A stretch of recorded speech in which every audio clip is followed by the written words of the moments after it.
Part of Leon's daily routine is to come over and check through his dish pile. Score! He finds an unopened mussel.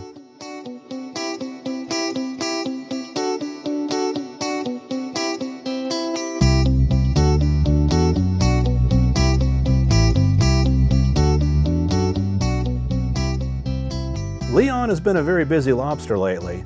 In addition to recently becoming a Scottish lord, Leon now also has a literary agent and has written his autobiography, detailing the days he lived in the Bay of Fundy to when he was captured in a lobster trap, then to the packing facility he was taken to, and then flown to the grocery store many hundreds of miles away where he and I met.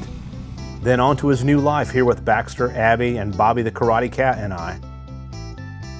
Okay, some of the story is speculative, and I helped him write it a little bit, but he wrote most of it. It's a children's book, and it's being shopped around to book publishers now. It's called Leon the Lobster Goes to a New Home. The book world can move pretty slow though, so we'll see how it goes and if it finds a publisher.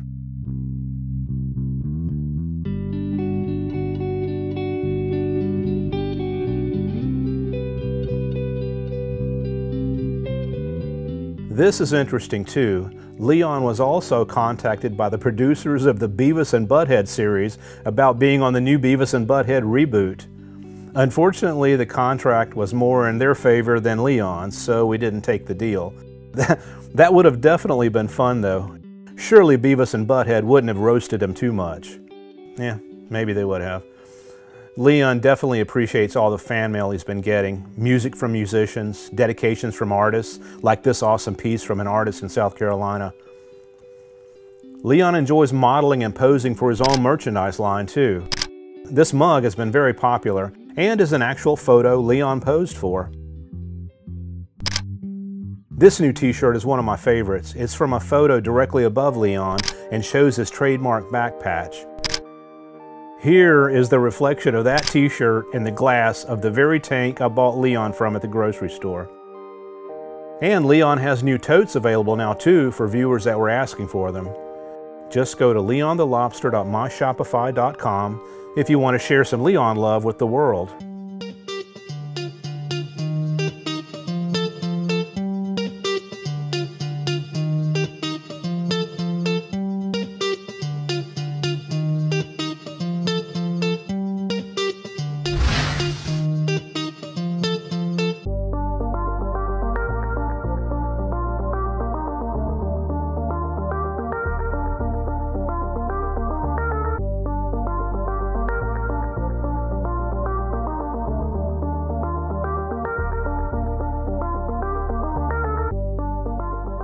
The other day, Leon packed his bags and moved out of his cave, and made himself a new nest all the way on the other side of the aquarium.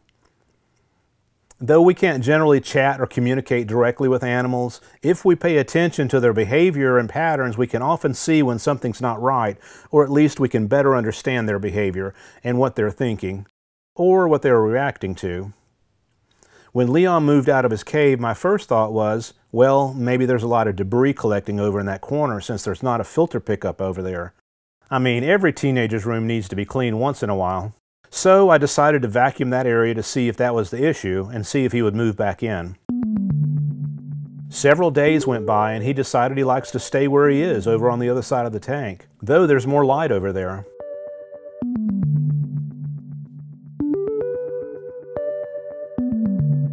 So my next thought was maybe he's like other animals. They instinctively move around from time to time to elude predators so that they're not as vulnerable in one spot and as predictable in one spot. I know my cats will sleep in one area for a week or two and then they'll move to another area and sleep there for a week or two. I think it's an instinct thing, a self-preservation kind of thing. If you keep moving and keep changing it up, your enemies and predators trying to track you down can't find you. I do this when I play Modern Warfare. Keep that in mind when you're having a week or a month when you feel like a lot of predators are after you.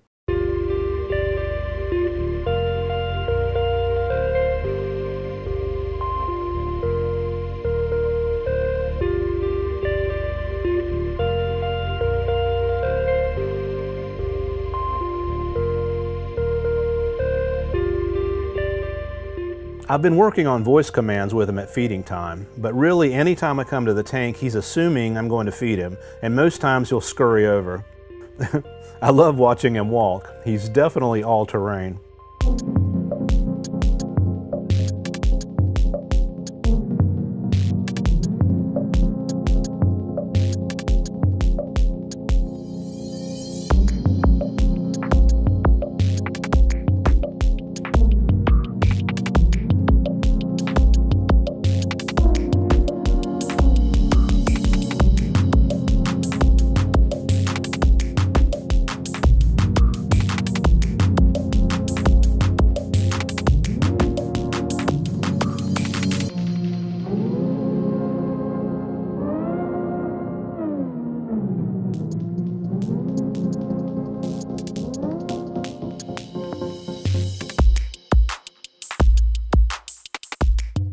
Here he's cruising from his old cave to his new nest.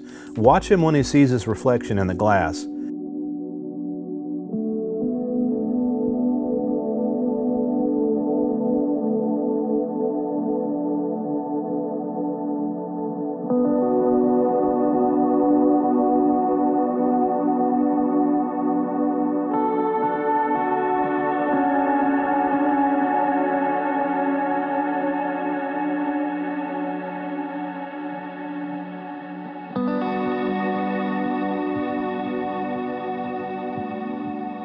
He seems defensive, like some other lobster is in his new nest, then immediately sees my movement and turns to make sure I'm not doing anything funny. This is one of those moments when I wish we could communicate better. I wonder what he's thinking right now. He has his guard up and seems to be waiting for me to make the first move, or to feed him.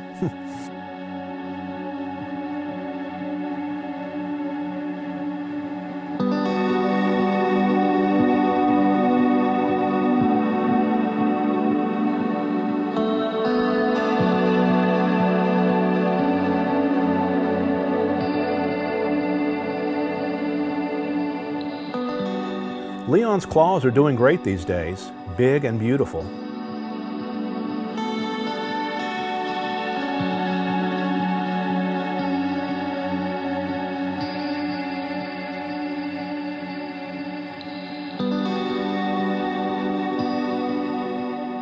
Leon and I still joust, not every day, but pretty often. These days I'm sure he knows it's playtime, two dudes wrestling. He's not highly defensive and he seems to enjoy the interaction. He is competitive though and wants to win. He doesn't let go easy. I wonder what that would feel like to one of my fingers. And no, I don't want to know if he would show my skin some mercy and go easy on me. I don't want to test our friendship like that.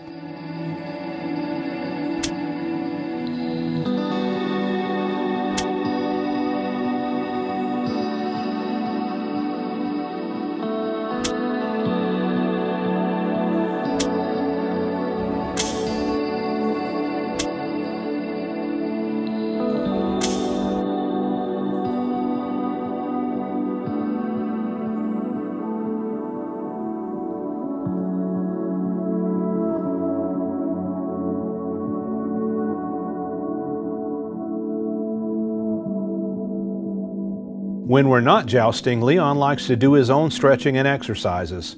He likes to stay healthy and fit. He's health conscious. I have no idea what these moves are called.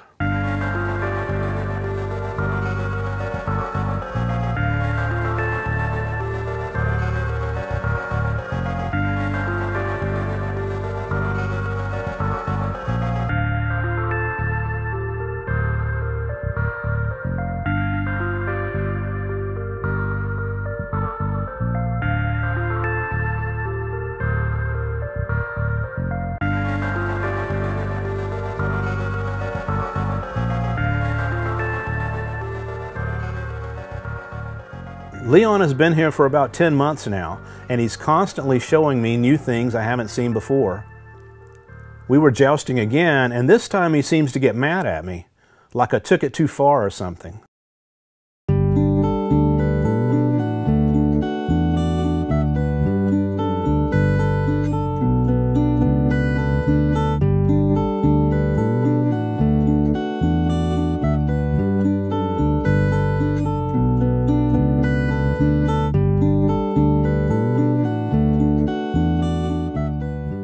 so I feed him to reassure him that we're just playing.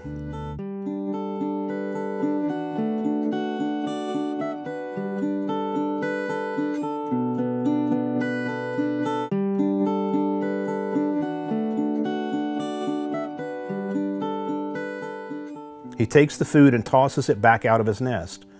I think he is mad at me.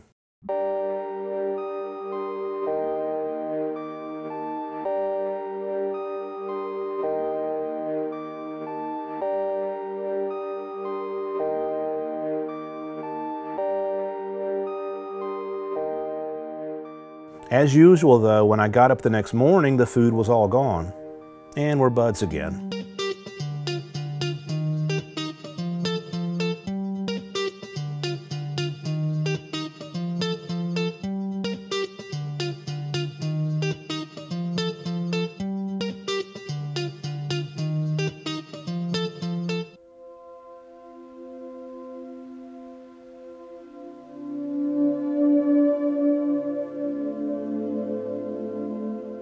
Some viewers have been curious about the jellyfish at the beginning of the first Leon video, keeping a grocery store lobster as a pet. Let's go and visit my son's mad lab, the Jellyfish Warehouse, and see some amazing jellyfish.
Keeping jellyfish in aquariums has just recently become a thing.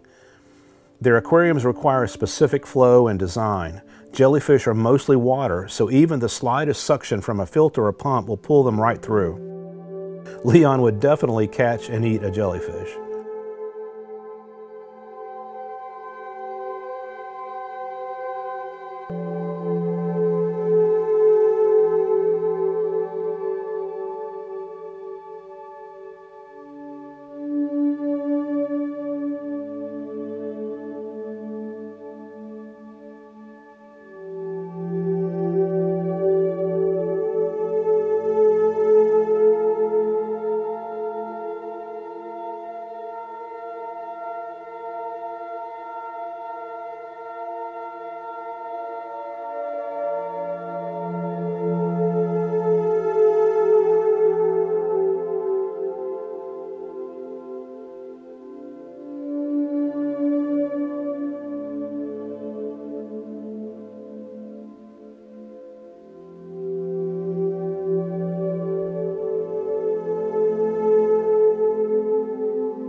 I'll have a new update soon. If you've enjoyed this video, please like and subscribe, and feel free to share it with friends you think might enjoy meeting Leon and following his journey.